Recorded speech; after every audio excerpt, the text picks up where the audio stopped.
I'm Olivia Richardson, 35, and 3 years ago my family abandoned me when I lost my job.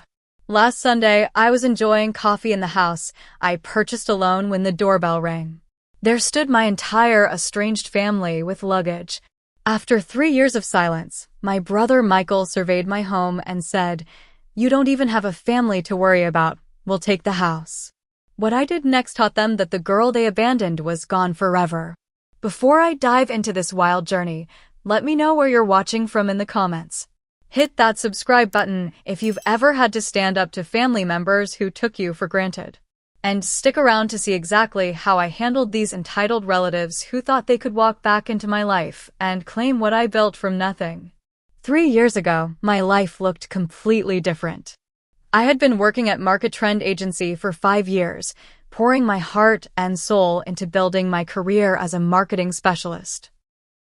I had a decent apartment, a reliable car, and what I thought was a supportive family. I wasn't wealthy by any means, but I was proud of the stability I had created for myself. Then the recession hit. I remember sitting in that conference room with 75% of my colleagues as our CEO announced the massive layoffs. The severance package was minimal, just 2 weeks' pay. I wasn't too worried initially. I had 3 months of savings and was confident I'd find something quickly. I was wrong. The entire industry was downsizing, and suddenly thousands of marketing professionals were competing for the same few positions. As my savings dwindled and rent came due, I realized I needed help. Just temporary assistance to keep me afloat while I continued my job search. That's when I learned who my family really was. My father, Richard, was the first person I called. We had always had a somewhat distant relationship, but he was financially stable, and I thought he might offer some fatherly support. "Dad, I hate to ask this, but I'm in a tight spot financially after the layoff. Could I possibly borrow just enough to cover next month's rent while I—" "You should have saved better," he interrupted, his voice cold. "Your generation always expects handouts." Then he hung up. My mother Diana wasn't any better. "Oh, sweetie, you're in our thoughts and prayers," she said, in that sugary voice that never matched her actions. "But we just can't right now. Have you tried cutting back on those fancy coffee drinks?"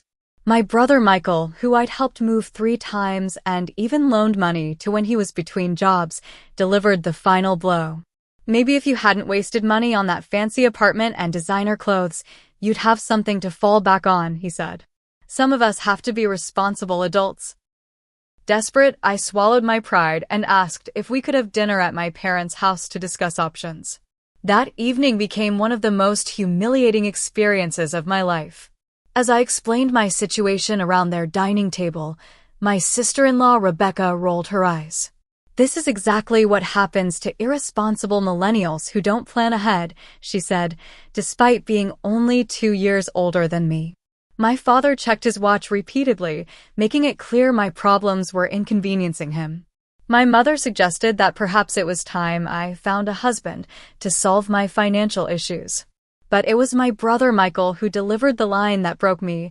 "We have real responsibilities, real families to take care of. You only have yourself to worry about." I drove home in tears that night, my hands shaking on the steering wheel. The next morning, I received a text from Michael. "Don't contact us until you've got your life together. We can't keep bailing you out." They had never bailed me out once in my entire adult life. As the weeks passed, I sold everything I could, my television, my jewelry, even my grandmother's silverware. But it wasn't enough. 30 days later, I found the eviction notice taped to my door, the official letterhead and bold "Notice to vacate," making my stomach drop to my feet. The economic recession that forced Market Trend Agency to cut 75% of its staff hit me like a truck. I'd never imagined I would be among those walking out with a cardboard box of desk plants and family photos. The severance package barely covered 2 weeks of expenses, and the 3 months of savings I had meticulously built up disappeared alarmingly fast. Rent, $1,350. Car payment, $280. Insurance, $210. Student loans, $375. Groceries, utilities, phone bill. The expenses seemed endless. Each morning, I woke up to check my dwindling bank account, the numbers dropping like a countdown to disaster. By the third month of unemployment, I was desperate. That's when I started making those calls to family members, calls that would forever change how I viewed the concept of family itself. My father, Richard, had always been financially conservative, but I thought surely he would help his daughter in a genuine crisis. When I called him, I could hear golf commentary in the background. His attention was clearly divided. "Dad, I hate to ask this, but I'm in a tight spot financially after the layoff. Could I possibly borrow just enough to cover next month's rent while I—" "You should have saved better," he interrupted, his voice cold and dismissive. "Your generation always expects handouts. When I was your age, I worked 3 jobs and never asked my parents for a dime." Then came the dial tone. He had hung up on me mid-crisis. My mother, Diana, answered with her usual saccharine sweetness, but that quickly faded when she realized I was asking for financial help. "Oh, sweetie, you're in our thoughts and prayers," she said, her voice shifting to that particular tone she used when she wanted to appear supportive without actually doing anything. "But we just renovated the kitchen, and your father's golf membership just increased its fees. Have you tried cutting back on those fancy coffee drinks and avocado toast?" I hadn't bought a coffee shop drink in weeks. I was making instant coffee at home and eating ramen noodles to stretch my dollars. My brother Michael had been in similar situations before. 3 years ago, when he was between jobs, I had loaned him $2,000 to cover his rent and car payment. He had never fully paid me back, always having some excuse about unexpected expenses with the kids. I thought surely he would remember that and return the favor. "Maybe if you hadn't wasted money on that fancy apartment and designer clothes, you'd have something to fall back on," he said, conveniently forgetting that my apartment was modest and my wardrobe came mostly from discount stores. "Some of us have to be responsible adults. I have kids to feed, Olivia." Desperate and increasingly panicked as my final dollars drained away, I swallowed my pride and asked if we could have dinner at my parents' house to discuss options. Perhaps in person, seeing my evident distress, they would find some compassion. That evening became etched in my memory as one of the most humiliating experiences of my life. My mother had prepared her usual pot roast, acting as if this were just a normal family dinner. My father poured himself a generous whiskey, but offered me only water. Michael and his wife Rebecca arrived late, their 2 children immediately running to the playroom in the basement. As we sat around the dining table, I carefully explained my situation, the massive industry layoffs, my aggressive job search with no results, the impending eviction if I couldn't make rent. "I'm not asking for a handout," I said, my voice steady despite my churning stomach. "Just a loan to keep me afloat for another month or 2 until I can secure a position. I'll pay every cent back with interest." As I spoke, my sister-in-law Rebecca rolled her eyes dramatically. "This is exactly what happens to irresponsible millennials who don't plan ahead," she said, despite being only 2 years older than me. "Michael and I always keep 6 months of expenses saved, even with the kids." I bit my tongue, knowing that Michael's parents had given them the down payment for their house as a wedding gift, an advantage I never received. My father checked his watch repeatedly during my explanation, making it clear my problems were inconveniencing his evening routine. "The job market is tough right now," he said, not meeting my eyes. "But everyone goes through hard times. It builds character." My mother reached across to pat my hand, her diamond tennis bracelet catching the light. "Perhaps it's time you considered finding a husband, dear. A woman your age should have that security. What about that nice accountant from your old company? Is he single?" But it was my brother Michael who delivered the line that broke me. After I mentioned that I was considering moving to a cheaper city if necessary, he scoffed. "We have real responsibilities, real families to take care of," he said, emphasizing the word real, as if my life were somehow fictional. "You only have yourself to worry about. No kids, no husband. You should be thanking your stars you're not in our position. The rest of the dinner passed in a blur. I don't remember what I said or if I even finished my food. I do remember driving home in tears, my hands shaking so badly on the steering wheel that I had to pull over twice to compose myself. The next morning, I received a text from Michael that would be the final communication from my family for a very long time. Don't contact us until you've got your life together. We can't keep bailing you out. It's embarrassing for everyone. They had never bailed me out once in my entire adult life. Not once. As the final days in my apartment ticked by, I sold everything I could possibly part with, my television, my jewelry, even the silverware my grandmother had left me. I held garage sales on weekends and listed items on every online marketplace. But it wasn't enough. Between my dwindling resources and the complete absence of family support, I couldn't gather enough for another month's rent. 30 days after that disastrous family dinner, I found the eviction notice taped to my door, the official letterhead and bold "Notice to vacate," making my stomach drop to my feet. I had 72 hours to leave the place I had called home for the past 4 years. Living in your car is something you think happens to other people until suddenly it's happening to you. After the eviction, I packed what remained of my possessions into my Toyota Corolla, some clothes, toiletries, my laptop, and a few sentimental items I couldn't bear to sell. Everything else went into a small storage unit I paid for with my last credit card that wasn't maxed out. Those first 2 weeks were a crash course in survival. I parked in different Walmart lots each night, learning quickly which ones allowed overnight parking.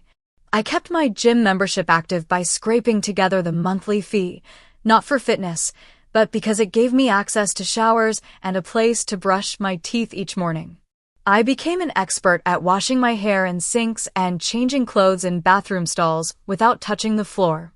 My daily routine took on a desperate precision. Wake up at 5:30 a.m. before security might knock on my window. Drive to the gym to shower and make myself presentable. Change into professional clothes I kept carefully hung in the back seat. Then to the library when it opened at 9 a.m., where I could use free Wi-Fi to send out job applications, at least 15 each day, sometimes more.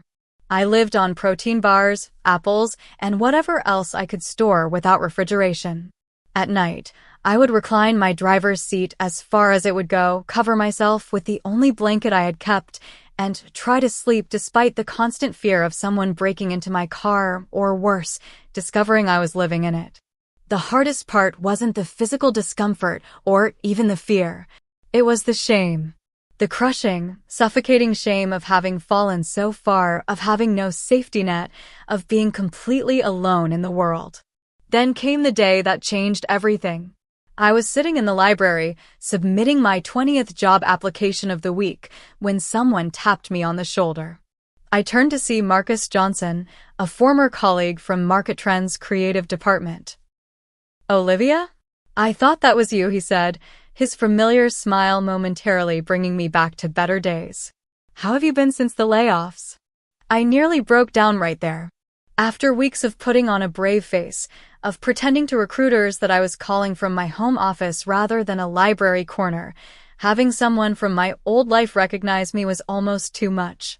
"I've been better," I admitted, trying to keep my voice steady. Still looking for the right opportunity. Marcus pulled up a chair, ignoring the librarian's disapproving glance. "Listen, I've started a small marketing consultancy. It's nothing fancy yet, just me and 2 other ex-Market Trend people. We could use someone with your skills, but I have to be honest, we can't match your old salary. Not even close." I wanted to laugh. Any salary would be better than my current income of 0. "I'd love to hear more," I said, trying not to sound too desperate. "Maybe we could grab coffee?" We moved to a nearby coffee shop where Marcus explained his fledgling business. The position he offered was part-time initially, with flexible hours and modest pay. It wouldn't cover all my expenses, but it was a lifeline, a way back into the professional world. "When can I start?" I asked, not even bothering to negotiate. With my first paycheck, I found a tiny studio apartment in a neighborhood most people would avoid after dark. The building had questionable security, occasional hot water, and neighbors who seemed to either fight or party all night. But it had walls and a roof and a door that locked, and after weeks in my car, it felt like a palace. Still, the salary from Marcus's startup wasn't enough to rebuild my life. I needed more income, so I applied for an evening position at a bar called the Rusty Nail, despite having no previous bartending experience. The owner, a gruff but fair man named Tony, took a chance on me, and I spent my evenings learning to mix drinks while chatting with customers. Between the marketing job and bartending, I was working 70 hours a week. I would wake up at 7 a.m., work at Marcus's office until 6 p.m., change clothes in the bar's bathroom, and then serve drinks until 2 a.m.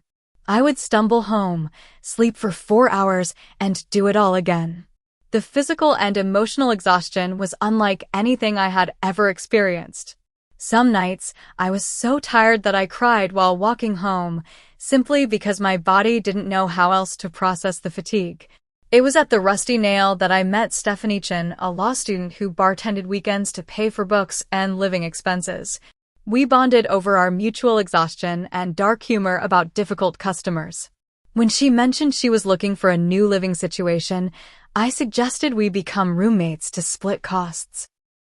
A month later, we moved into a slightly better apartment with 2 tiny bedrooms instead of 1. Having a roommate eased the financial burden considerably. For the first time since losing my job, I could afford health insurance again, a basic plan, but it meant I no longer had to ignore health concerns out of fear of medical bills. Meanwhile, at Marcus's company, I was determined to prove my value. I stayed late to learn new software, volunteered for the projects no one else wanted, and brought in fresh ideas from my previous experience. Marcus noticed. 6 months after hiring me, he increased my hours and my pay. "You're the hardest worker I've ever met," he told me. "This company is growing because of people like you." During those midnight hours when I couldn't sleep despite my exhaustion, I took free online courses to expand my skills: digital analytics, social media management, content strategy. I became certified in platforms I had only peripheral knowledge of before. I was rebuilding myself, skill by skill, dollar by dollar. The most unexpected moment came when I realized I had gone an entire day without thinking about my family's betrayal. It wasn't forgiveness, I wasn't ready for that, but it was a small freedom, a sign that their abandonment no longer defined every moment of my existence. One night, after a particularly grueling shift at the bar, I crawled into bed without my usual routine of checking my meager savings account and calculating how many months until I might feel secure again. I simply fell asleep, and for the first time in nearly a year, I didn't cry myself to sleep thinking about family betrayal. It was a small victory, but in that moment, it felt enormous. The 1-year anniversary of my family's abandonment arrived on a Tuesday. I didn't mark the occasion with any special recognition. I was too busy preparing a presentation for a potential new client at Marcus's company, now officially named Horizon Marketing Solutions. But I did allow myself a moment of reflection during my morning coffee. 1 year ago, I had been sleeping in my car. Today, I was the newly promoted team lead for client acquisitions at a growing marketing firm.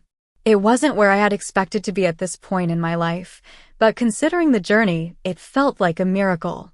The promotion had come with a meaningful salary increase. Not quite what I had earned at Market Trend, but enough that I could finally quit my bartending job. Stephanie was disappointed to lose her favorite coworker, but thrilled that I could finally get more than 5 hours of sleep per night. "You deserve this," she said, pouring celebratory wine into the mismatched glasses in our apartment. No one has worked harder. With my increased income, Stephanie and I were able to move again, this time to a clean, safe apartment building with functioning appliances and neighbors who didn't have screaming matches at 3 a.m. Having my evenings free also meant I could focus on professional development in a more structured way. I enrolled in night classes at the local community college to get additional certifications in digital marketing and data analytics. My personal life, however, remained mostly on hold. I had attempted a few dates, usually set up by Stephanie, but they all followed a similar pattern. I would meet someone, things would go well initially, and then the moment would come when they would ask about my family. "We're not close," I would say, the understatement of the century. They would press for details, and if I gave even a sanitized version of the truth, the mood would shift. Some would become uncomfortable, others would offer platitudes about how family is everything and how I should try to reconcile before it's too late. One date actually suggested that the abandonment must have been partially my fault. I didn't schedule a second date with any of them. Then came the industry award that changed everything. Horizon had submitted a campaign I designed for a local nonprofit to the Regional Marketing Excellence Awards. It was a low-budget campaign that had generated remarkable results, driving a 300% increase in donations through strategic social media targeting. To everyone's surprise, especially mine, it won in the category of Best Cause Marketing Campaign. The night of the award ceremony, Marcus insisted that I be the one to accept it on stage. Standing at that podium, looking out at a room full of marketing professionals, including several former Market Trend colleagues, I felt a surge of validation that nearly brought me to tears. "This award belongs to the entire Horizon team," I said into the microphone, my voice steadier than I felt. "And to everyone who believes in second chances." It was at the after-party that I met Nathan Taylor, the marketing director for a regional bank. He approached me with a genuine smile and a congratulatory handshake. "That campaign was brilliant," he said. "The authenticity really came through. How did you manage that on such a limited budget?" We ended up talking for hours, long after most attendees had left. Nathan wasn't like my previous dates. He listened intently, asked thoughtful questions, and seemed genuinely interested in my perspective on marketing trends. When the topic of family came up, as it inevitably did, I gave my standard vague response. "Family is complicated for me," I said, bracing for the usual reaction. Nathan simply nodded. "Same here," he said. "I was raised by my grandparents after my parents decided parenting wasn't for them."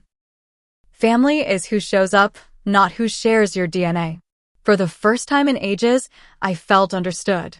We exchanged numbers and thus began a slow-building relationship based on mutual respect and shared experiences. Meanwhile, Stephanie had begun to worry about my emotional well-being.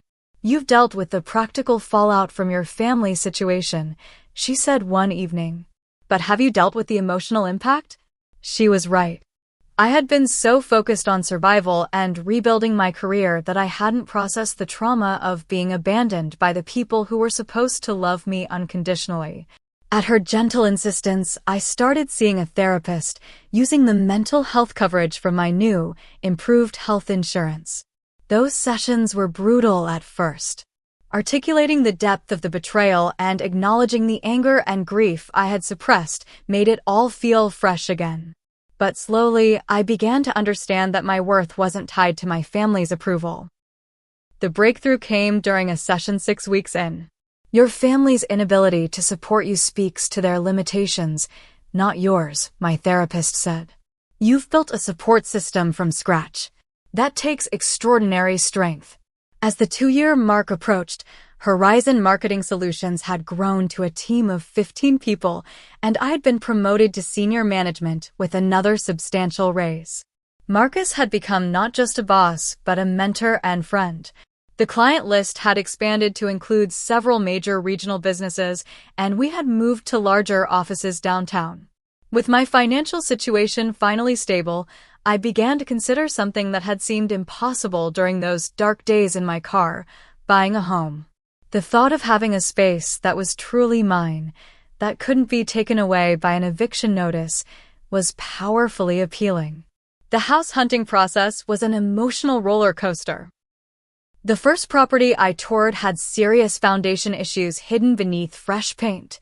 The second was in a neighborhood with a skyrocketing crime rate. The third was perfect, but got snapped up with a cash offer before I could even submit my bid. There were moments of disappointment so acute that I questioned whether I was ready for the step. But then I found it a modest three-bedroom house in a quiet suburb. It needed some cosmetic updates, but was structurally sound with a yard, just big enough for a garden. The moment I walked in, I could envision my future there. The mortgage approval process was nerve-wracking. Despite my improved credit score and stable income, the loan officer raised eyebrows at my recent financial history. But ultimately, the numbers spoke for themselves. I had rebuilt my financial life through sheer determination. Signing those mortgage papers alone was one of the proudest moments of my life. The notary passed me document after document, each requiring my signature to make this house officially mine. No cosigner, no family loan, no gift money for the down payment. Just me, my savings, and the career I had rebuilt from the ashes. Moving day arrived with unexpected emotional intensity. Stephanie took the day off to help, as did Nathan. Marcus showed up with 3 other colleagues and a truck he had rented himself. My chosen family carried furniture, unpacked boxes, and christened my new home with takeout pizza and cheap champagne on the living room floor. To Olivia, Nathan toasted, raising his plastic cup. Who proves that the only person you need to believe in you is yourself. 2 weeks later, I hosted a proper housewarming party. The house was far from fully furnished. I had prioritized a comfortable bed and a decent couch, with most other rooms remaining sparse, but it was mine. Friends from work, former colleagues, neighbors, and even Tony from the Rusty Nail came to celebrate. Throughout all of this, my biological family remained silent. I knew from occasional social media glimpses that they were aware of my professional success. My mother had liked a post about my industry award, but no one had reached out. And strangely, I was okay with that. The pain had dulled to a manageable ache, one that flared occasionally but no longer defined me. I had proven to myself that I could survive their abandonment. What I didn't know was that they were about to test whether I could survive their return. Sunday mornings in my new home had become a sacred ritual. I would wake naturally, without an alarm, make a pot of coffee in the kitchen I was slowly renovating myself, and take it out to the small wooden deck overlooking my modest backyard. There, wrapped in a comfortable robe, I would read or simply watch the birds at the feeder I had installed. It was during these quiet moments that I felt most at peace, most certain that all the struggle had been worthwhile. This particular Sunday began like any other. The spring air was crisp but pleasant, my coffee was perfect, and I had just settled into my favorite deck chair with a new mystery novel when I heard it, the jarring sound of the doorbell, followed by insistent knocking. I considered ignoring it. Sunday mornings were my time, and I wasn't expecting any deliveries. But the knocking continued, more urgent now. With a sigh, I set down my book and coffee and walked through the house to the front door. When I opened it, time seemed to slow down. There, clustered on my front porch like an awkward family portrait, stood the people who had abandoned me in my darkest hour: my father Richard, mother Diana, brother Michael, his wife Rebecca, and their 2 children, Emma and Jacob, now 7 and 5. They were surrounded by suitcases and duffel bags as if prepared for an extended stay. Surprise! My mother exclaimed with excessive enthusiasm, her arms outstretched for a hug I didn't step forward to receive. Oh my goodness, look at you. You look tired, dear. Are you getting enough sleep? My father, already peering past me into the house, nodded curtly. Nice neighborhood. Quiet. Good investment. Michael nudged his children forward. Kids, say hello to your Aunt Olivia. You remember her, right? Emma looked up with a practiced smile, while Jacob simply stared, clearly having no memory of me at all. Rebecca stood slightly behind them, her phone already out and taking photos of my front porch and the open door revealing my living room. Such a charming little place, she said, emphasizing little in a way that made it sound like an insult. Very cozy. I remained frozen in the doorway, my brain struggling to process this invasion. 3 years of silence broken not with a phone call or an apology, but with an unannounced visit and what appeared to be enough luggage for a small army. Can we come in? My mother asked, already inching forward. It's chilly out here, and we've been driving since dawn. On autopilot, I stepped aside. They filed past me, my father immediately beginning a slow circuit of my living room, examining the crown molding and tapping on walls as if checking for structural issues. My mother made a beeline for the kitchen, commenting loudly on my interesting choice of cabinet colors. Rebecca continued photographing everything, claiming she wanted to show the family what a cute place you have.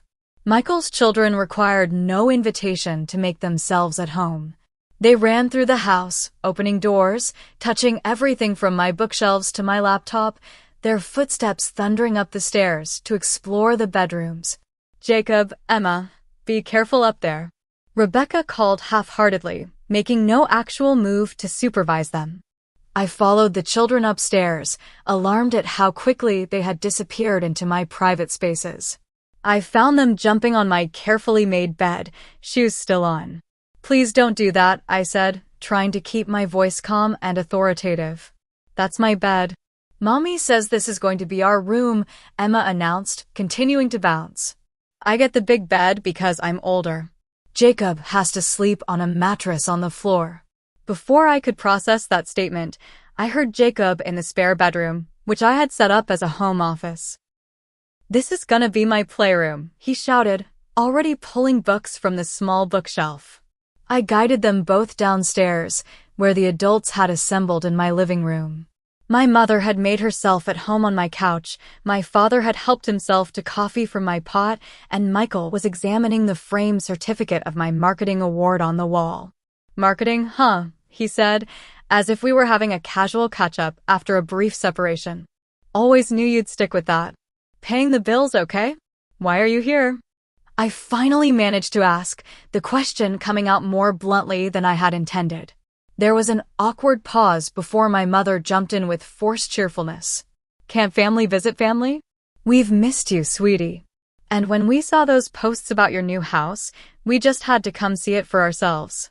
After 3 years of no contact, I pressed. Another uncomfortable silence fell. Rebecca broke it by standing up and announcing she would help with lunch, proceeding to open my refrigerator without permission and begin cataloging its contents aloud.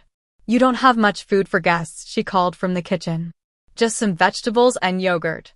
Don't you keep any snacks for the kids?" Michael cleared his throat.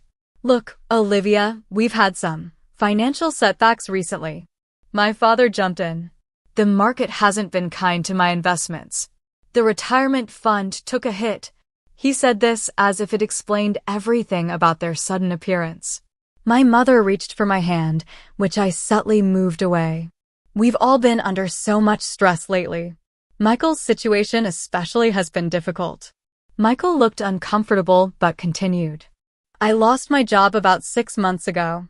The company downsized." The irony of this statement seemed completely lost on him. "We've been getting by on savings and Rebecca's part-time work, but we had to give notice on our apartment," Rebecca added, returning from the kitchen. "The landlord raised the rent again, and with Michael's job situation." Emma, who had been exploring the living room, piped up. "Daddy says we're going to live with Aunt Olivia now because she has extra rooms and no kids to fill them up." The adults exchanged glances, clearly not having planned for this revelation to come so abruptly or from a child. "We're not exactly planning to live here," my mother said quickly, shooting Emma a look. "We're just exploring options. Family should stick together during hard times. That's what family does." The pointed emphasis on her last sentence hung in the air between us, a reminder of how they had failed to follow their own principle when I had been the one in crisis. As if on cue, Jacob ran back into the room. Mom, there's a big empty room in the basement. Can that be my playroom instead? It's bigger." Rebecca smiled at me as if her son hadn't just laid claim to yet another part of my house. Kids, they get so excited about new spaces. "Emma, Jacob, why don't you go explore the backyard? I saw a nice tree out there." As the children ran out the back door, my father leaned forward. "Olivia, we should discuss the practical aspects of this arrangement. What are your property taxes like? Any HOA fees we should know about?" Arrangement. I repeated, the word feeling foreign on my tongue. Well, yes, my mother interjected smoothly. We're family. And that spare bedroom upstairs would be perfect for the kids. They're used to sharing. It was becoming increasingly clear that this was not just a visit. This was a scouting mission. A prelude to something much more presumptuous. I stood up abruptly. I need to make a phone call, I said, needing space to process what was happening. Make yourselves comfortable. But please, ask before going into any more rooms. As I stepped onto the front porch and closed the door behind me, I could hear Rebecca already discussing how she would rearrange my living room furniture to make it more family-friendly. Through the window, I saw my father opening cabinet doors in my kitchen, inspecting the hinges and fixtures as if conducting an appraisal. I took a deep breath of the spring air, now notably chillier than it had been during my peaceful morning routine that seemed to have occurred a lifetime ago. My family, the people who had left me to sleep in my car, had arrived unannounced on my doorstep with luggage and expectations. And somehow, I was the one who felt like an intruder in my own home. By late afternoon, it became clear that my family had no intention of leaving. My mother had commandeered my kitchen, critiquing my limited pantry while preparing a dinner I hadn't invited them to stay for. My father had discovered my thermostat and adjusted it to his preference, commenting on my wasteful energy settings. The children had tracked mud through the living room, and Rebecca had moved several of my decorative items to safer locations away from little hands. My phone buzzed with a text from Nathan. Still on for dinner tonight? Looking forward to trying that new Italian place. I had completely forgotten our dinner plans. Quickly, I texted back, family situation. Can you come here instead? I need backup. His response was immediate. On my way. Need me to bring anything? Just your presence, I replied, feeling a wave of gratitude for his understanding. When Nathan arrived an hour later, the tension in the house was thick enough to cut with a knife. I introduced him to everyone, watching as my mother's eyes lit up at the prospect of me having a boyfriend, while my father immediately began questioning him about his career and financial prospects. Banking, is it? Good, stable industry, my father said, giving Nathan a once-over. 401k matching? Homeowner. Nathan handled the interrogation with grace, answering politely while keeping a protective stance near me. When my mother announced that dinner was ready, we all awkwardly filed into my dining room, where she had set the table with my dishes arranged in a way I never would have chosen. The children were placed at the table with us, despite my dining set only having 6 chairs, meaning I had to retrieve a folding chair from the basement for myself. Rebecca spent the first 10 minutes of the meal taking photos of the food for her Instagram, while my father complained that the chicken was too dry. It was Michael who finally brought the true purpose of their visit into the open. As we were finishing the main course, he cleared his throat importantly. So, Olivia, we've actually given notice on our apartment, he announced, as if this were a perfectly normal dinner conversation. The landlord's giving us 2 weeks to vacate. I set down my fork. I'm sorry to hear that. Have you found a new place? An uncomfortable silence fell over the table. My mother busied herself refilling water glasses that didn't need refilling. My father suddenly became very interested in the pattern on my dining plates. Well, that's the thing, Michael continued, exchanging glances with Rebecca. With the job market being what it is, and the rental prices in the city skyrocketing, we thought, well, we're family. And you have this big house all to yourself. Big is an overstatement, I replied carefully. It's 3 bedrooms, and 1 is my home office. The kids are used to sharing, Rebecca interjected quickly. And that office could easily be converted back to a bedroom. It's not like you need a dedicated workspace when the dining table is right here. My mother reached across to pat my hand. It would just be temporary, sweetie. 6 months, a year at most, until Michael finds something suitable. A year, I repeated, trying to keep my voice level. Well, we need to be realistic, my father said sternly. Good jobs don't grow on trees these days. Emma piped up from her seat. Daddy said we're gonna live here forever because Aunt Olivia has too much space for just one person. Michael shot his daughter a warning look. Not forever, Emma. Just until we get back on our feet. It was then that my parents dropped their own bombshell. Your mother and I have also had some adjustments to make, my father said, his tone suggesting this was all very reasonable. The market downturn hit our retirement fund hard. We've had to make some difficult decisions. My mother nodded solemnly. We've sold the house. You what? I couldn't hide my shock. They had owned that house for 30 years. Got a decent price, all things considered, my father continued, as if discussing the weather.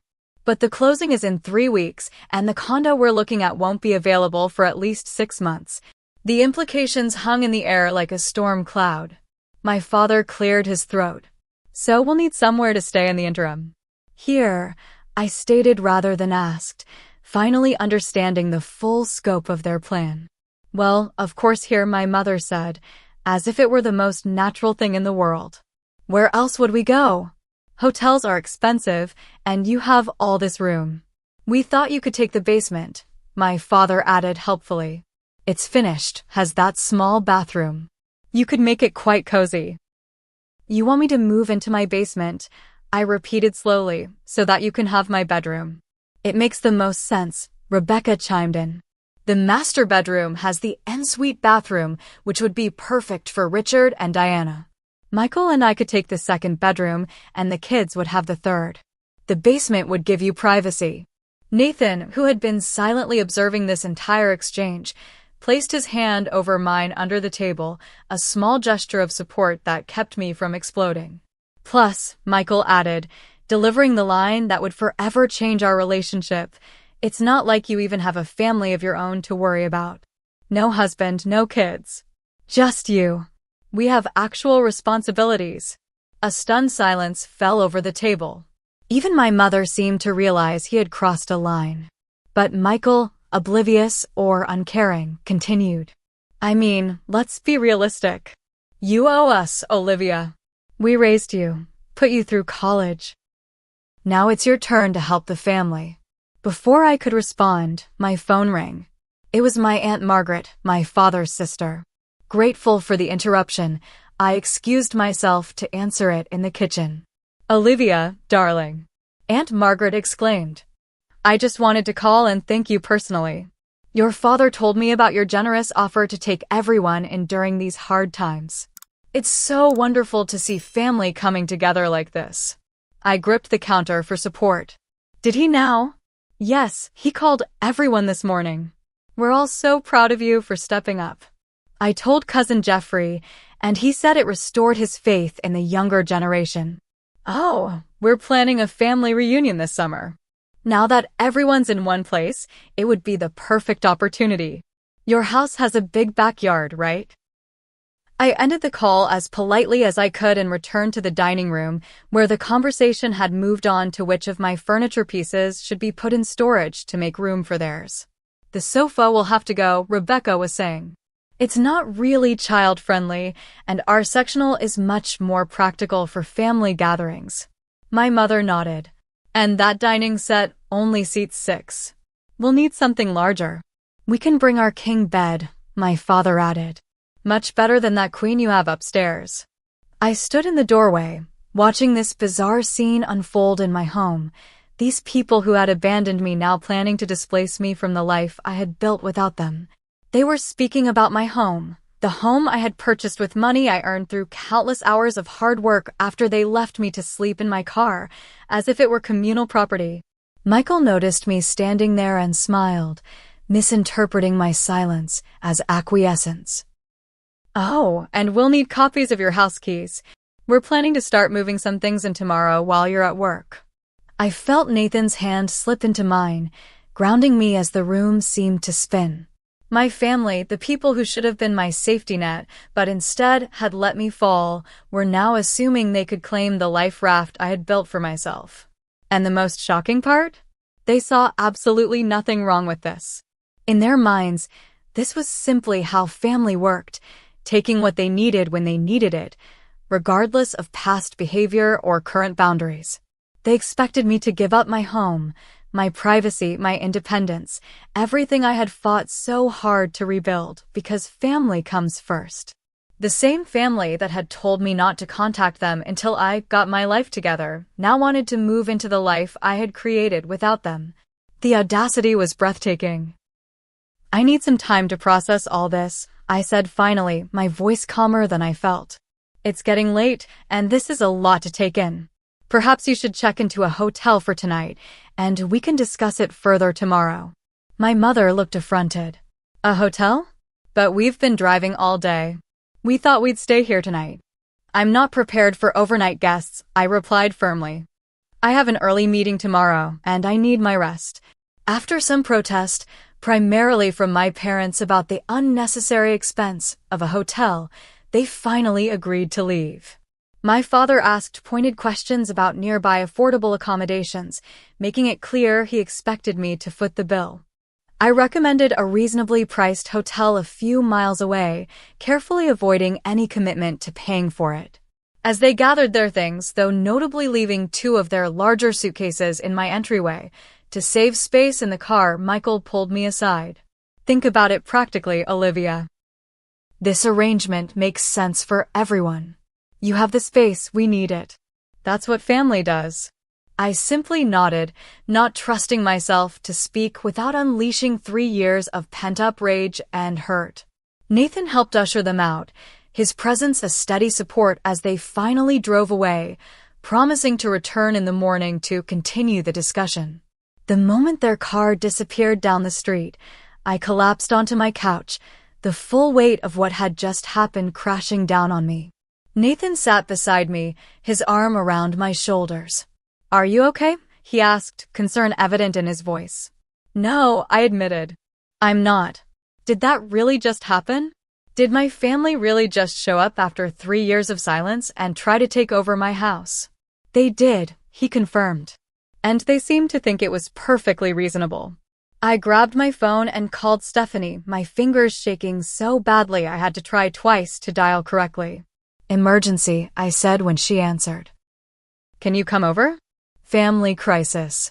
Within 30 minutes, both Stephanie and Marcus had arrived, responding to my SOS with the immediate support my biological family had never shown. I recounted the entire surreal day, from the morning doorbell to the dinner revelation. "They want you to move into your basement?" Stephanie repeated incredulously. "The basement of the house that you bought? So they can have the bedrooms?" Marcus shook his head in disbelief. "And they just assumed you'd say yes? After how they treated you?" "They did more than assume," I said bitterly. "They've already told the extended family that I've agreed to take everyone in." My aunt called to thank me. Nathan, who had been quietly listening, finally spoke. "You need to be prepared for them to show up tomorrow expecting to move in. Based on what I saw tonight, they're not going to take no for an answer easily." Stephanie nodded grimly. "You need a plan. And documentation. If they've already told people you've agreed to this, who knows what else they might claim." "I have a friend who's a financial advisor," Marcus offered. "She specializes in helping families through economic hardships. Maybe she could talk to your family about options that don't involve taking over your house." We stayed up late into the night, developing a strategy for handling the situation. Stephanie suggested I record all future conversations, legal in our state with one-party consent. Nathan researched tenant rights, concerned my family might try to establish residency if allowed to stay even briefly. Marcus called his financial advisor friend, who agreed to make herself available for consultation.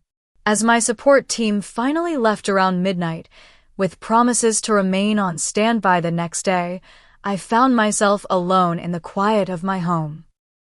I walked through each room slowly, touching the furniture I had carefully selected, looking at the photos of my chosen family on the walls, remembering the journey that had brought me here. I thought about the night I had spent in my car in a Walmart parking lot, crying silently so no one would notice someone was living in the vehicle.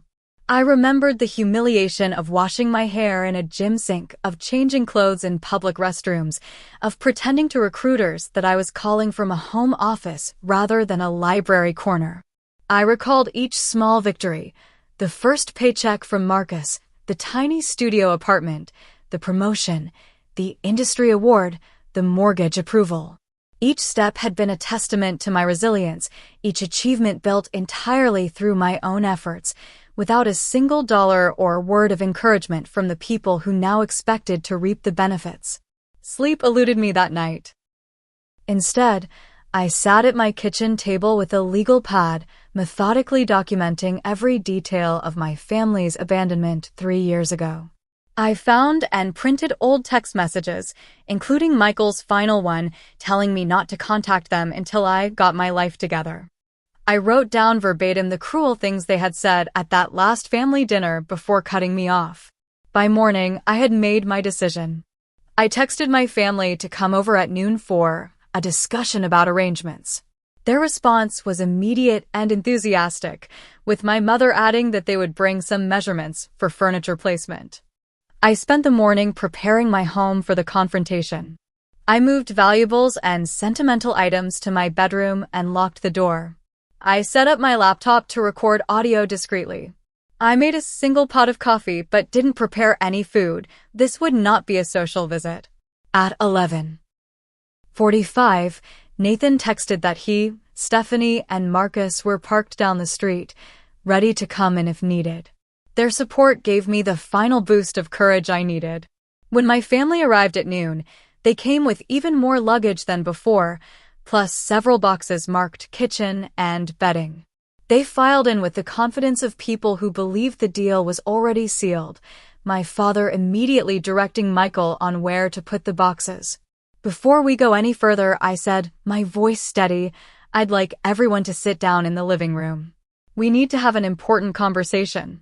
They exchanged confused glances but complied, arranging themselves on my couch and chairs.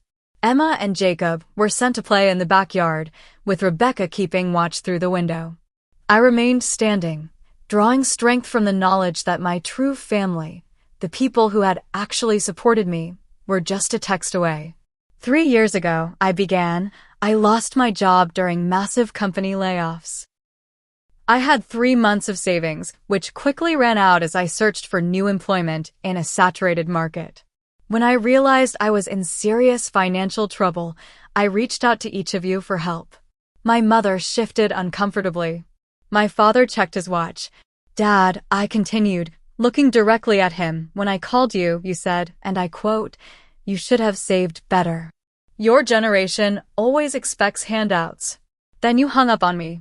His face reddened, but he didn't deny it. Mom, you offered thoughts and prayers, but suggested I cut back on fancy coffee drinks when I was already eating ramen noodles for every meal to save money. She looked down at her hands, avoiding my gaze. And Michael, I turned to my brother when I asked for help, you said. Maybe if you hadn't wasted money on that fancy apartment and designer clothes, you'd have something to fall back on. This despite the fact that I had loaned you $2,000 2 years earlier, money you never fully repaid. Michael started to protest, but I held up my hand, silencing him. When I came to dinner at your house, I continued, addressing my parents, to ask for a small loan to prevent my eviction. You made me feel like a failure. Rebecca called me an irresponsible millennial. Mom suggested I should find a husband to solve my problems. And Michael, you said something I will never forget. We have real responsibilities, real families to take care of. You only have yourself to worry about. I walked to the side table and picked up my phone, opening the text messages I had saved. The next day, Michael, you sent me this text. Don't contact us until you've got your life together. We can't keep bailing you out. It's embarrassing for everyone. Despite the fact that none of you had ever bailed me out of anything in my adult life. The room was dead silent now, the weight of their past cruelty hanging in the air between us. After that, I was evicted from my apartment. I lived in my car for 2 weeks, showering at a gym and using the library for internet access to apply for jobs. Not one of you checked to see if I was okay. Not one of you offered a couch to sleep on or even a meal. My mother's eyes had filled with tears, but I couldn't tell if they were from genuine remorse or from being confronted with her actions. I rebuilt my life without any help from my family. I worked 2 jobs, often 70 hours a week. I took night classes to improve my skills. I saved every penny until I could afford this house. And now, after 3 years of silence, you show up on my doorstep expecting to move in? Expecting me to give up my bedroom and move into the basement of my own home. My father cleared his throat. The past is the past, Olivia. Family should forgive. No, I interrupted, my voice firm. You don't get to lecture me about what family should do. Family should have been there when I was sleeping in my car. Family should have offered me a place to stay when I had nowhere to go.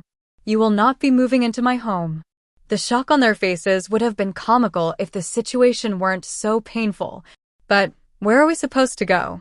Michael asked, genuinely bewildered, as if it had never occurred to him that I might refuse. I've arranged for you to meet with a financial advisor, I said, handing him Marcus's friend's business card. She specializes in helping families through economic hardships and can discuss options like loan modifications, rental assistance programs, and employment resources. My father stood up, his face flushed with anger. This is how you treat your family? After all we've done for you? This is the most selfish thing I've ever witnessed. I met his gaze steadily. No, Dad. The most selfish thing I've ever witnessed was when my family abandoned me at my lowest point and then expected me to welcome them with open arms when they needed something from me. My mother was openly crying now. But we're family, she said, as if those words alone should erase everything that had happened. Family, I replied carefully, is more than blood. Family is who shows up when you need them most.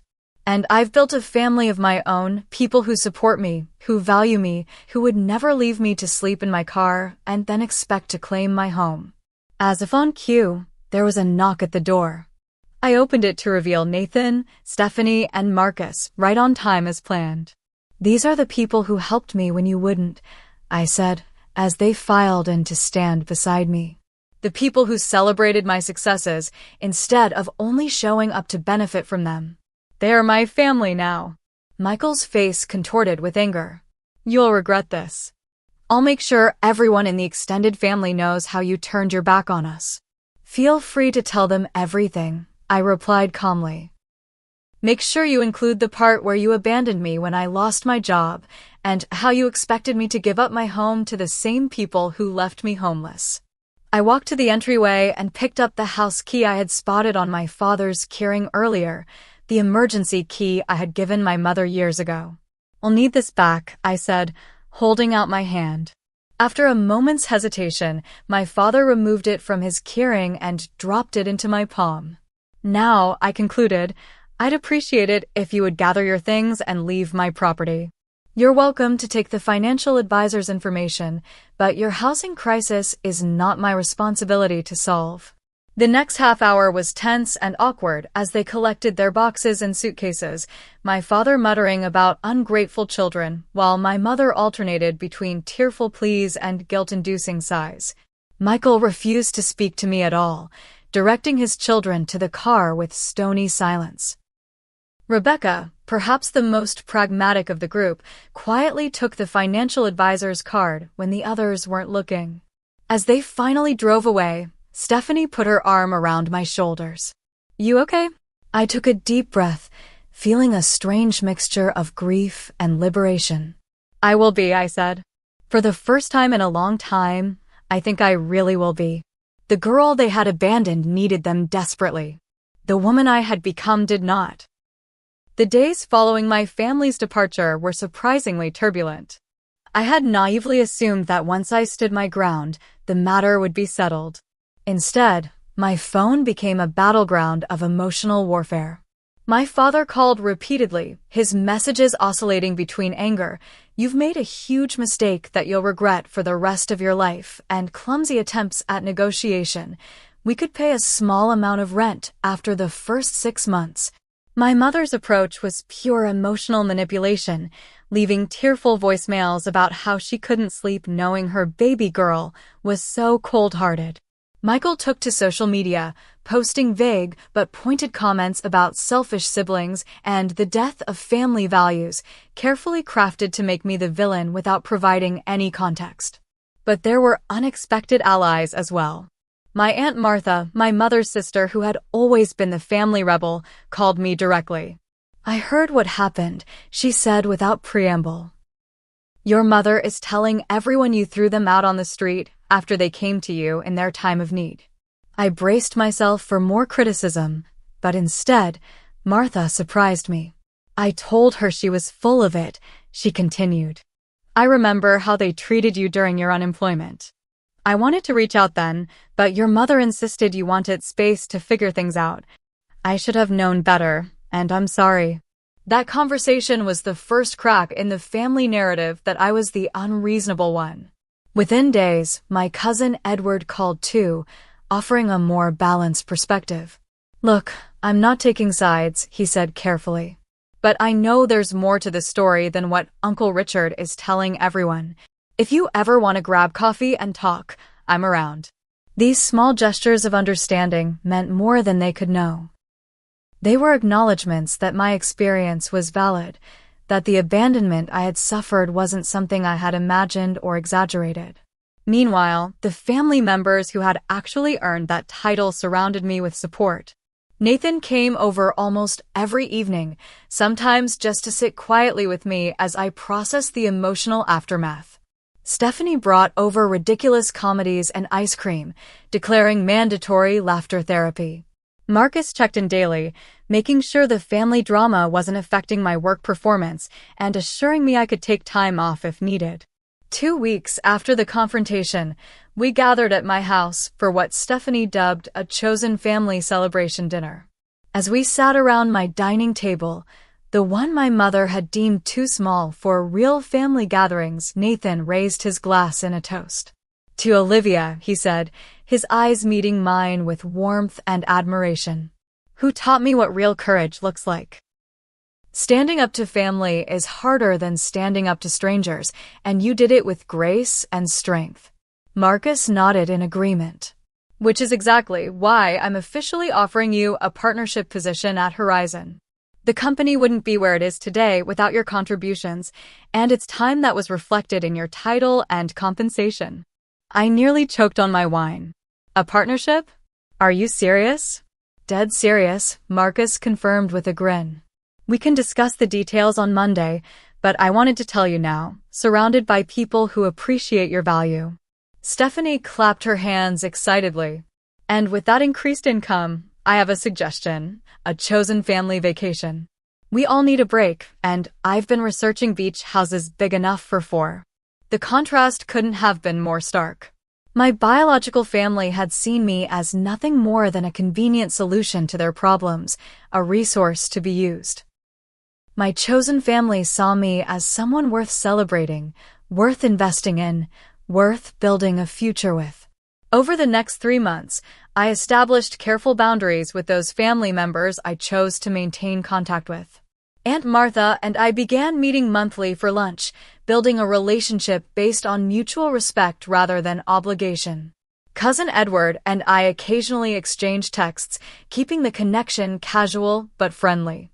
I allowed limited, structured contact with my parents, primarily to maintain a relationship with my niece and nephew, who were innocent in all of this. Michael remained steadfastly unrepentant, refusing any interaction that didn't begin with my apology and end with his family moving in. When I declined those terms, he declared me dead to him, a proclamation that hurt less than I expected. The brother who had abandoned me when I was at my lowest had shown his true character twice now. I didn't need a third demonstration. My sessions with my therapist took on new dimensions as we explored the cycles of family dysfunction that had led to this point. "Your family operated on a one-way support system," she observed during one particularly insightful session. "They expected you to give without limits, but felt no obligation to reciprocate. That's not a family relationship, that's exploitation." We talked extensively about the difference between forgiveness and boundaries. You can forgive someone for past behavior without allowing them to continue the same patterns, she explained. Forgiveness is about your peace of mind, not about giving them another opportunity to hurt you.